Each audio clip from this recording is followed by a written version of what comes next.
Mary fell in love in her youth with a handsome, free-spirited young man. Her parents disapproved of the relationship, warning her with heavy hearts. But Mary ignored them and ran away with the young man, bitterly breaking her parents' hearts and severing all communication with them. As the years passed, Mary lost sight of the future she once dreamed of. She lived far from the values and principles on which she had been raised. One day, the young man left her for another woman. Crushed and disheartened, Mary fell apart. With no one to confide in and too ashamed to return home, she withdrew into silence, hiding from the world. Yet how long could she remain in the shadows after recognizing her ignorance and rebellion?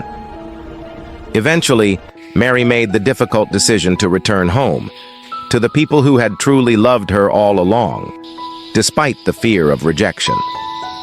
When she arrived, her hands trembled as she rang the doorbell. Inside, her mother was having dessert when she heard the knock and went to see who was at the door. The moment she opened it and saw her long-lost daughter standing there, the dessert slipped from her hand. Overcome with emotion, she embraced Mary tightly, tears streaming down her face. She told her how they had prayed ceaselessly for her return. The warmth of her mother's welcome and her words of love broke Mary completely.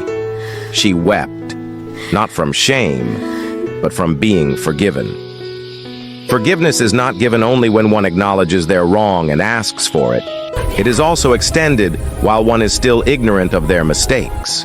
God's love reaches us even before we realize how far we have wandered.